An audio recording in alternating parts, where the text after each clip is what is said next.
The Galactic Council had one rule about humans: never let them near the scrapyards. Not because we'd steal anything valuable. Hell no. Because we'd find value in things the entire galaxy had written off as worthless. We'd take their trash, their broken dreams, their impossible-to-fix nightmares, and, somehow, make them sing.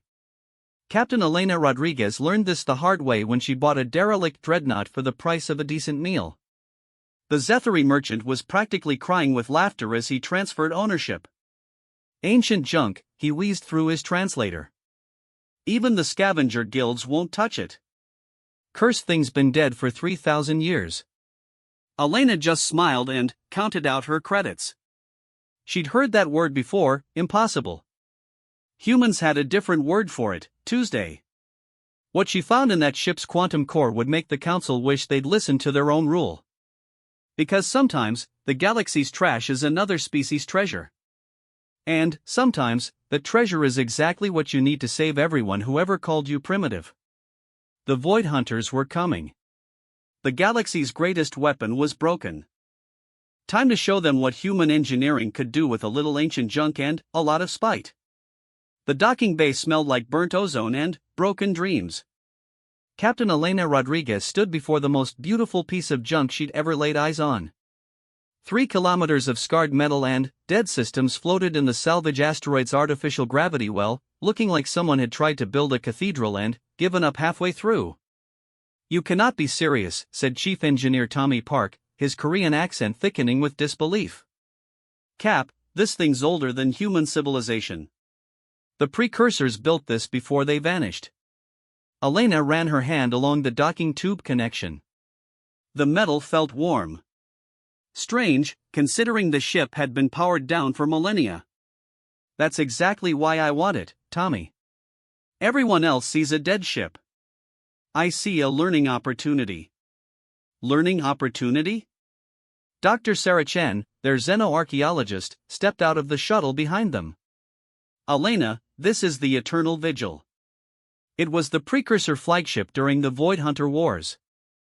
It's not just ancient, it's sacred to half the species in the galaxy." Sacred enough that they let it rot in a scrapyard? Sarah's laugh had no humor in it. Sacred enough that touching it is considered grave robbing by the Zethary, cultural vandalism by the Corvani, and potential blasphemy by the Ethereal Collective. We could start 3 different wars just by turning on the lights. Elena's smile widened. "Good thing we're just a small human salvage crew then. No one important enough to start a war over." The airlock cycled with a wheeze that suggested the atmospheric processors were held together by prayer and spite. Elena had heard that sound before. It was the same wheeze her grandfather's old pickup truck made every morning before it decided whether or not to start. Some things never changed, regardless of the species that built them. The interior of the Eternal Vigil defied every expectation Elena had formed during 20 years of salvaging alien vessels. Precursor ships were supposed to be organic flowing curves and crystalline matrices that hurt human brains to look at. This felt like walking through a Gothic cathedral designed by someone who understood that sometimes beauty came from making things that lasted. "Motion sensors are active," Tommy reported, sweeping his scanner across the corridor. "That's impossible. This ship's been dead for 3,000 years. "Environmental systems are responding to our presence," Sarah added, her voice echoing in the vast hallway. "Atmospheric processors, gravity generators, even emergency lighting. It's like the ship's waking up." Elena touched the wall again. The metal was definitely warm now, and she could swear she felt a pulse underneath her palm. Like a heartbeat. Maybe it was never really dead. Maybe it was just sleeping. They moved deeper into the ship, following corridors wide enough to drive a tank through. The precursors had built everything on a massive scale, but not in the way most ancient alien races did. This wasn't the intimidating grandeur of beings trying to prove their superiority. This felt practical. Built by people who expected to spend lifetimes aboard their ships and wanted them to feel like home. "Cap," Tommy's voice carried a note of excitement that made Elena's pulse quicken. "You need to see this." They found him standing in what could only be the ship's central processing core. It rose through 5 decks like a mechanical tree, its trunk a column of crystalline matrices and quantum processing nodes that pulsed with soft blue light. But that wasn't what made Elena's breath catch. It was the workstation built into its base. Human-sized. Human-proportioned. Complete with what looked suspiciously like a keyboard and display interface that her brain could actually process. "That's not possible," Sarah whispered. "Precursors were energy beings. They didn't use physical interfaces." Elena approached the workstation slowly, her heart hammering against her ribs. The display flickered to life as she got closer, text scrolling across it in perfect, unaccented English. "System status, standby mode quantum core, 23% capacity awaiting authorization. Welcome aboard, Captain Rodriguez. How does it know my name?" Tommy's voice cracked slightly. Elena stared at the screen. She'd seen a lot of impossible things in her career. Alien technology that seemed like magic. Quantum computers that calculated faster than light could travel. Ships that folded space like origami. But nothing had ever known her name before she told it. "There's a message here," Sarah called from across the chamber. She stood before what Elena now realized was a holographic display system, waves of light coalescing into the image of a humanoid figure. Tall, slender, with features that seemed almost human but refined to an impossible degree of perfection.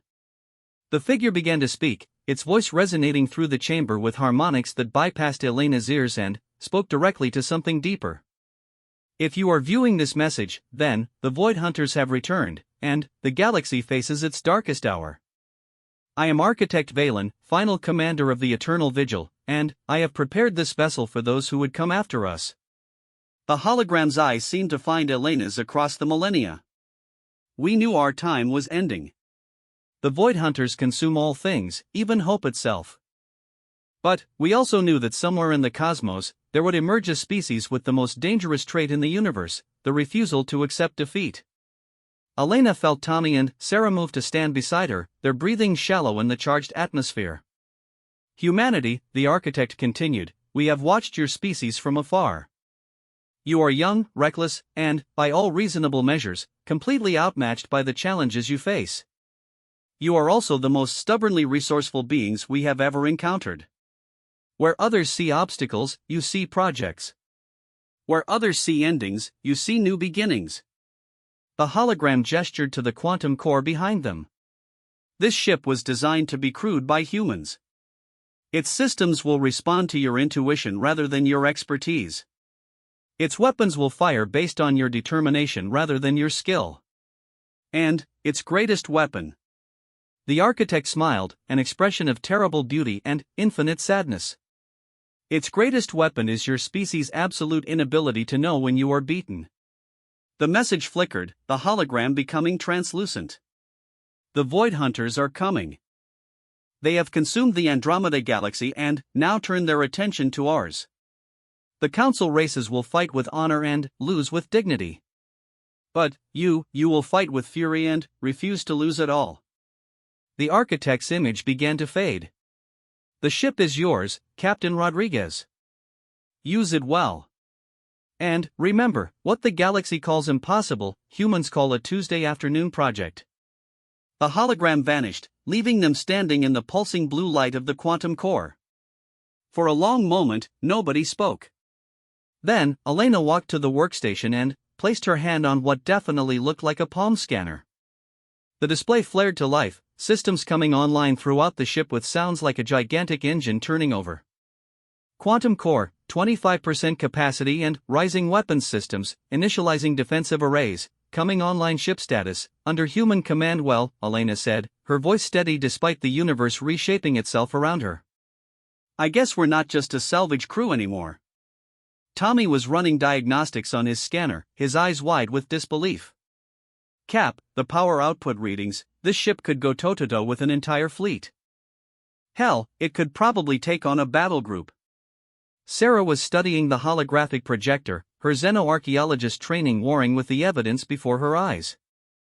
"Elena, if this is real, if the precursors actually built this ship for humans, we need to contact Earth Command immediately. This changes everything we thought we knew about first contact, about human development, about our place in the galaxy." Elena nodded, but her attention was fixed on the quantum core. It was beautiful, yes, but more than that, it felt right. Like coming home to a house she'd never seen but had dreamed about her entire life. "We'll contact Earth Command," she agreed. "But first, we need to figure out how to fly this thing.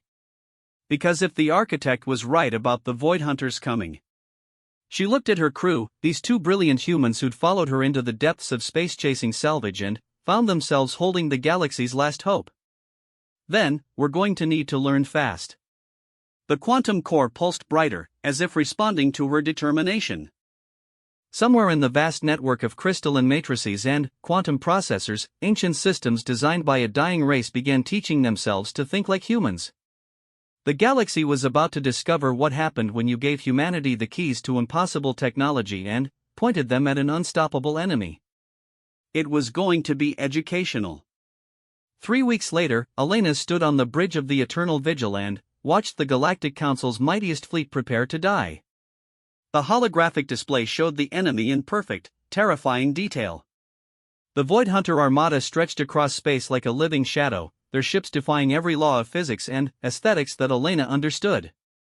They weren't built so much as grown, organic curves that hurt to look at directly, as if someone had taken the concept of hunger and given it physical form. "Council fleet reports ready for engagement," Communications Officer Lisa Park announced. Tommy's younger sister had joined them when Earth Command finally responded to their messages with a full military support team. "Admiral Kethvar is requesting our position in the battle line." Elena almost laughed. Position in the battle line. As if the council had any idea what they were dealing with. "Tell the Admiral we'll be providing support," she said. Long-range support. She didn't mention that their idea of support might involve flying directly through the enemy formation while the precursor ship's impossible weapons turned physics into a suggestion. Dr. Chen looked up from the tactical station, her face pale. "Elena, the energy readings from those Void Hunter ships, they're not just vessels. They're feeding. The space around them is actually being consumed. Matter, energy, even quantum foam. They're eating reality itself." "How poetic," muttered Tommy from the engineering station. "Evil space monsters that literally devour existence. Why can't we ever fight something normal, like space pirates or rogue AIs?" Elena studied the enemy formation. She'd spent 3 weeks learning to interface with the Eternal Vigil systems, and the experience had been like learning to think with someone else's brain. The ship didn't just respond to commands, it anticipated them. When she thought about maneuvering, the navigation system would highlight optimal routes before she finished forming the thought. When she worried about weapon effectiveness, the tactical computer would run probability simulations faster than she could blink. It was unsettling. It was also absolutely addictive. "The precursors fought these things before," she said, her hands dancing across the crystalline interface. "And they found a way to hurt them. The question is whether we can figure out their strategy before the Council fleet gets eaten." The main display shifted, showing the approaching engagement. The Council fleet was impressive by any standard Elena had known a month ago. 700 ships representing 12 different species, armed with the most advanced weapons technology the galaxy could produce. Plasma cannons that could crack planets. Quantum torpedoes that existed in 17 dimensions simultaneously. Shield generators that could deflect black holes. Against the Void Hunters, it looked like children's toys. "Council fleet is engaging," Lisa reported. "Admiral Kethvar is leading the first assault wave." Elena watched the battle begin and felt her heart sink. The Council ships opened fire with enough destructive force to sterilize solar systems. Beams of coherent energy that should have vaporized anything they touched struck the Void Hunter vessels and simply disappeared. Absorbed. Consumed. Converted into more fuel for the enemy's impossible biology. "Their shields aren't deflecting the attacks," Sarah observed, her voice tight with scientific fascination and human horror. "They're metabolizing them. Every shot that hits them makes them stronger." One of the Void Hunter ships moved. Elena's brain tried to process what she was seeing and failed completely. It didn't accelerate, it simply existed in a new location. The space between its old position and its new one ceased to exist for the duration of its passage. The Council ships in that region of space flickered and vanished, not destroyed but edited out of reality. Jesus, Tommy whispered. How do you fight something that can delete you from existence? Elena's hands found the quantum core interface, her consciousness sinking into the vast network of precursor technology. She could feel the ship's artificial intelligence stirring around her thoughts, ancient and patient and utterly alien. But underneath that alienness, she sensed something else. Something that felt almost like approval. Show me, she thought. Show me how your builders fought them. The ship's memory banks opened like flowers blooming in fast forward. Elena found herself experiencing events from 3 millennia ago, watching through sensors as precursor fleets engaged the Void Hunters across dozens of star systems. The same horrific dance played out over and over, conventional weapons absorbed, ships deleted from reality, entire civilizations consumed. But, in those ancient memories, she saw something else. Moments when precursor vessels achieved something impossible. Weapons that the Void Hunters couldn't absorb. Attacks that forced them to retreat instead of feed. The secret wasn't in the technology. It was in the intent. They're not just ships, Elena said aloud, her voice distant as her consciousness swam through 3,000-year-old battle records. The Void Hunters. They're not machines or even living creatures in any sense we understand. They're expressions of entropy itself. They exist to unmake things. To reduce order to chaos. That's impossible, Sarah protested. Entropy doesn't have consciousness. It's just a physical law. Elena's awareness snapped back to the present, her eyes focusing on the tactical display. Another section of the Council fleet vanished as a Void Hunter ship simply erased the space they occupied. So is everything else we've seen today, she said. But, I know how to hurt them. She stood up from the command chair, her hands moving to the ship's primary control interface. The crystalline matrix felt warm under her palms, almost alive. Around her, the bridge systems responded to her touch, but, more than that, they responded to her intention. The precursors didn't beat them with superior firepower, Elena explained, her consciousness already reaching into the ship's weapon systems. They beat them with superior stubbornness. The Void Hunters consume order, but they can't consume the human refusal to be consumed. Tommy's scanner was practically smoking as it tried to process the energy readings from the ship's awakening systems. Cap, whatever you're doing, the quantum core is going critical. We're generating more power than some stars. Good, Elena said. We're going to need it. The Eternal Vigil moved. Elena hadn't given any navigation commands, but the ship understood what she wanted. They accelerated toward the battle, not at the cautious pace of a prudent captain, but with the reckless enthusiasm of a species that had looked at every challenge the universe presented and responded with "Hold my beer." Elena! Sarah's voice cracked with panic. You're flying us directly into the enemy formation. I know. They'll delete us from existence. They'll try. The ship's weapons came online, but not the elegant energy weapons Elena had expected. Instead, the Eternal Vigil began generating something that hurt her brain to contemplate. Projectiles that existed in the space between dimensions. Missiles that were more concept than matter. Torpedoes loaded with crystallized human stubbornness. The first Void Hunter ship they engaged turned its reality editing attack on them. Elena felt the universe try to decide that the Eternal Vigil had never existed. She disagreed. Not with words or thoughts, but with the fundamental human conviction that being erased from existence was extremely rude and she would not be putting up with it. The ship's quantum core amplified that refusal, turning it into a physical force that made the Void Hunters' attack simply bounce off. Impossible, breathed Dr. Chen. Exactly, Elena replied. The Eternal Vigil's weapons opened fire. Each projectile carried a payload of pure human bloody-mindedness, wrapped in quantum matrices that the precursors had designed specifically for beings too stupid to know when they were outmatched. The Void Hunters tried to absorb the attacks and found they couldn't digest pure spite. The first enemy ship didn't explode so much as give up. It flickered out of existence, not deleted by some cosmic force, but apparently deciding that dealing with humans was more trouble than it was worth. "Holy shit," Tommy said. "It worked. It actually worked."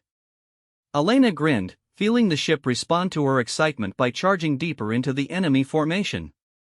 "Tommy, send a message to the Council fleet. Tell them to stop trying to destroy the Void Hunters with sophisticated weapons. Tell them to start getting angry." Angry? The angrier the better. The precursors built this ship to run on human emotions, and apparently spite is a hell of a fuel source. Around them, the bridge systems pulsed with increasing brightness as Elena's determination fed the quantum core. The ship's AI began broadcasting something that Elena couldn't quite understand but could definitely feel. It was a frequency of pure defiance, transmitted on quantum channels that reached directly into the emotional centers of every human brain in the fleet. Across space, human crew members on Council ships suddenly found themselves absolutely furious at the presumption of these reality-eating monsters. How dare they try to delete entire fleets?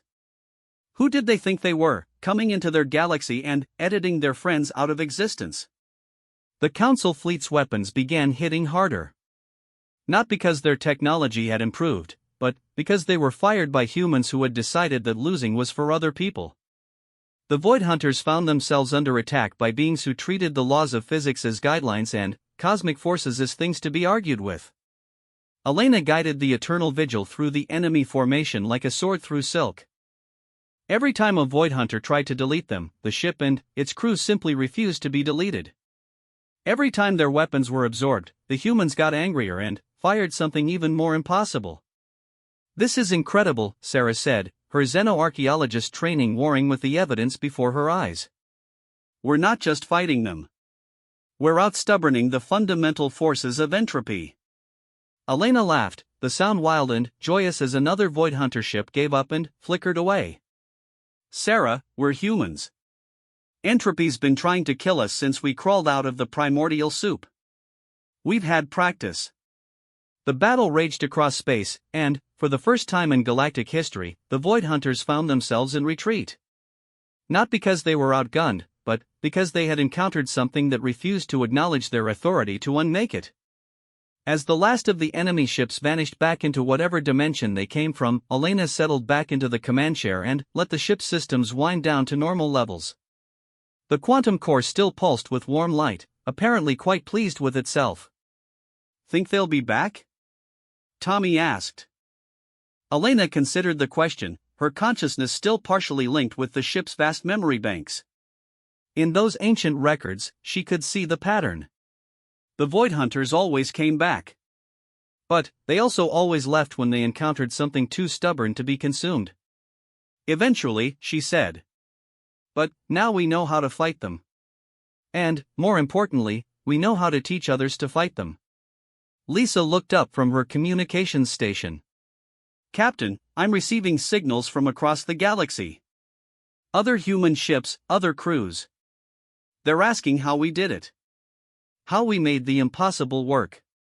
Elena smiled. "Tell them it's simple.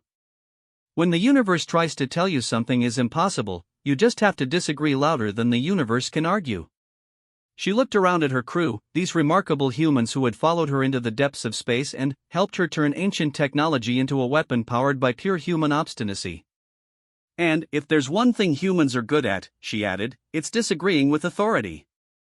The Eternal Vigil turned toward home, carrying with it the knowledge that would reshape the galaxy's understanding of what was possible. Behind them, the Council fleet began the long process of learning to fight like humans. It was going to be a very interesting war. 6 months after the Battle of Kepler's Gate, Elena Rodriguez stood in the Council chambers and listened to the galaxy's greatest military minds explain why her plan wouldn't work. Captain Rodriguez, Admiral Kethvar's translator, crackled with barely contained frustration. "What you are proposing is not military strategy. It is collective suicide on a galactic scale." Elena glanced at the holographic display showing the current strategic situation. Red markers indicated Void Hunter incursions across 17 star systems. Blue markers showed Council defense fleets, diminished by constant fighting. Green markers showed human crewed vessels, still small in number but growing every day as Earth Command rushed ships and crews into the conflict. With respect, Admiral, Elena replied, your traditional military strategies have lost us 4 entire systems in the past month. Maybe it's time to try something different. The Corvani representative, a crystalline being that communicated through harmonic resonance, chimed in with tones that Elena's translator rendered as scornful disbelief. Different? You propose to deliberately provoke the Void Hunters into attacking our most heavily defended systems. This is not different. This is madness. Elena smiled. She'd learned to love that word during her months of briefing council strategists. Madness. Impossible. Suicidal. All the words that preceded humanity's greatest achievements. The Void Hunters are winning because they're fighting on their terms, she explained, manipulating the holographic display to show enemy movement patterns. They attack isolated systems, consume everything, and retreat before we can respond with significant force. They're fighting a war of attrition, and they're very good at it. Dr. Chen stepped forward from Elena's advisory team. Our analysis of their behavior patterns shows they avoid large concentrations of defending forces. Not because they can't win those battles, but because they require more energy to delete organized resistance. It's not efficient for them. So you want to make them fight inefficiently? The ethereal collective's representative flickered between visible and translucent as it spoke. Force them into pitched battles where their advantages are reduced? Elena nodded. Exactly. But not just inefficiently. We want to make them fight angry. The chamber fell silent except for the soft hum of translation matrices trying to process the concept of deliberately enraging cosmic forces of entropy. Tommy Park, now officially designated as Chief Engineer of the Human Innovation Division, cleared his throat. The Eternal Vigil has been teaching us how to interface with precursor technology. Every human ship we retrofit with their systems becomes exponentially more effective against Void Hunter attacks. But the effect scales with emotional investment. He activated a data projection showing battle effectiveness statistics. Human crews that are protecting their home systems fight 3 times harder than crews defending abstract strategic positions. Crews that are really pissed off fight 7 times harder. Crews that are absolutely furious at the sheer audacity of reality-eating monsters. Tommy grinned. Those crews start breaking physics in ways that make the Void Hunters nervous. Admiral Kethvar's appendages writhed in what Elena had learned was the Zethary equivalent of a headache. You are suggesting we use emotion as a weapon. We're suggesting we use human emotion as a weapon, Elena corrected. There's a difference. The holographic display shifted to show Elena's proposed battle plan. It was beautifully simple and absolutely insane. Humanity would establish defensive positions around Earth, Mars, and the 12 most important human colonies. Then, they would broadcast a challenge across all known Void Hunter frequencies, essentially daring them to come and try to delete humanity's home systems. This is a trap, observed the Corvani representative. Yes, Elena agreed cheerfully. But not for the reasons you think. She gestured, and the display zoomed in on Earth. When the Void Hunters attack our homeworld, every human in the galaxy is going to be personally offended. Not strategically concerned or professionally dedicated. Personally, violently, irrationally angry. And, thanks to the precursor quantum communication networks, every human crew on every ship will be fighting with the combined fury of our entire species. Sarah Chen added, the precursors designed their technology to amplify and channel emotional states across quantum distances. It's why the Eternal Vigil responds so well to Captain Rodriguez. But, when you connect multiple human crews through the same network, you get a feedback loop, Elena finished. The angrier one crew gets, the angrier they all get. The more impossible things they accomplish, the more impossible things they all believe they can accomplish. It cascades. The ethereal collective representative flickered rapidly, its form cycling through several different states of existence as it processed the implications. You are proposing to weaponize human stubbornness on a galactic scale. I'm proposing to show the Void Hunters what happens when you threaten something humans care about, Elena said. The precursors fought them to a standstill using individual ships crewed by individual humans. We're going to fight them using the entire human species as a single weapon system. Admiral Kethvar was quiet for a long moment, his sensors analyzing the tactical projections. Captain Rodriguez, if your plan fails, humanity will be extinct and the Void Hunters will have consumed your most populous systems. Elena met his gaze steadily. Admiral, if our plan fails, we'll be extinct anyway. This way, we at least get to go down swinging. 3 weeks later, Elena stood on the bridge of the Eternal Vigil in high orbit around Earth and watched humanity prepare for the most audacious military operation in galactic history. The combined human fleet numbered nearly 2,000 ships now, from massive dreadnoughts fresh from Earth's shipyards to converted civilian vessels crewed by volunteers who had never seen space combat. Every ship had been fitted with precursor interface technology. Every crew was connected to the quantum network that would link their minds and emotions across impossible distances. Every human in the fleet knew exactly what they were defending and exactly what would happen if they failed. Quantum network is stable, reported Lisa Park from the communications station. We're receiving status reports from 47 human colonies. Fleet commanders are standing by. Elena could feel them through the network. 2 million human minds, all focused on the same impossible goal. The sensation was intoxicating and terrifying in equal measure. This was what the precursors had built their technology to harness, not just individual human determination, but the collective stubbornness of an entire species that had looked at every challenge the universe presented and responded with triumph. Contact, announced Dr. Chun from the tactical station. Void Hunter formations are emerging from quantum tunnels across the solar system. Numbers are significant. The main display lit up with red markers as the enemy fleet materialized. Elena felt her breath catch. There were thousands of them. More Void Hunters than had ever been assembled in a single place, their impossible ships blotting out stars as they moved toward Earth. They're not just attacking, Sarah observed, her voice tight with scientific fascination and human terror. They're performing some kind of ritual approach. The formation patterns, it's like they're preparing to consume the entire system at once. Elena felt the quantum network pulse with the combined emotional response of 2 million humans seeing their homeworld threatened by cosmic horror. Shock gave way to fear gave way to anger, and anger began building into something that had no name in any language. All ships, this is Captain Rodriguez, she broadcast across the network. The enemy is at the gates. They think they can delete us from existence. They think they can erase our home. They think they can make it as if humanity never existed. Through the quantum link, she felt the collective response. Not words, but pure emotional resonance. The fury of a mother protecting her children. The rage of a father defending his family. The absolute, uncompromising refusal of a species that had climbed out of the primordial soup and decided the universe needed improving. Let's show them how wrong they are. The human fleet engaged. 2,000 ships powered by impossible technology and pure, crystallized spite opened fire on the Void Hunter armada. Each shot carried the combined will of every human in the galaxy, quantum-entangled packets of determination that made reality itself more stubborn. The Void Hunters tried their reality deletion attacks and found that deleting something required more energy when 2 million minds simultaneously refused to accept that it was gone.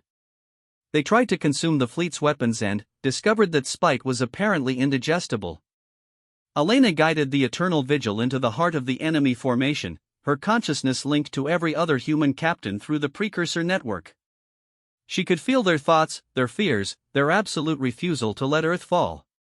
The ship responded to that collective will, becoming not just a vessel but an expression of human defiance made manifest. A Void Hunter dreadnought, larger than Luna and darker than the space between galaxies, focused its full attention on the Eternal Vigil. Elena felt reality begin to unravel around them as the enemy tried to edit them out of existence. The ship disagreed. More than that, 2 million humans disagreed simultaneously, their combined will channeled through quantum networks that turned opinion into physical force. The Void Hunter dreadnought flickered. For the first time in galactic history, one of their reality deletion attacks simply failed to work. Not because it was blocked or deflected, but because its target refused to be deleted and had 2 million friends backing up that refusal. Across the battle, similar impossibilities began manifesting. Human ships that should have been vaporized kept fighting because their crews were too angry to die. Weapons that should have been absorbed began punching holes in Void Hunter vessels because the humans firing them were personally offended by the laws of physics. Elena felt the quantum network pulse with a new emotion, surprised delight. They were winning. Actually, genuinely winning against an enemy that had consumed galaxies. Elena, Sarah's voice carried across the bridge, filled with wonder and terror. The Void Hunters are retreating. They're actually retreating. Elena watched the enemy fleet begin to withdraw, their ships flickering out of normal space as they fled back to whatever dimension they called home. But she could feel through the quantum network that this wasn't over. The Void Hunters weren't defeated, they were regrouping. Tommy, she called. How many humans can we connect to the network? Tommy consulted his instruments, his eyes wide with possibility. All of them, Cap. Every human in the galaxy. The precursor technology scales exponentially. We could link every human mind into a single quantum network. Elena smiled, feeling the approval of the Eternal Vigil's ancient AI resonating through the ship's systems. The precursors had built this technology for humanity specifically, anticipating this moment when stubborn determination would be the galaxy's last defense against cosmic horror. Do it, she ordered. Connect everyone. Every human on every ship, every colony, every space station. If the Void Hunters want to fight us, they can fight all of us. The quantum network expanded, reaching across the galaxy to touch every human mind. Elena felt the connection stabilize and gasped at the sheer scope of what they had become. Not just 2 million minds, but 5 billion. Every human alive linked together in a single network of shared determination and collective stubbornness. When the Void Hunters returned, they would find that humanity had become something new. Not just a species, but a force of nature. An expression of the universe's own refusal to be consumed by entropy. Elena settled back in her command chair and let the sensation of 5 billion connected minds wash over her. Somewhere out there, the Void Hunters were learning what the precursors had known 3,000 years ago: when you give humans impossible technology and point them at an unstoppable enemy, the universe tends to side with the humans. It was going to be a very interesting galaxy from now on.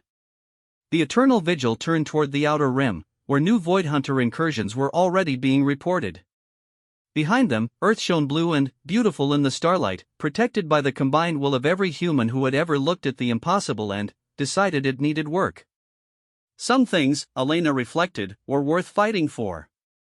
And some species were just too stubborn to know when they were beaten. The galaxy was about to learn which was more powerful: cosmic forces that consumed reality, or humans who had been told something was impossible and took it personally. Elena's money was on the humans.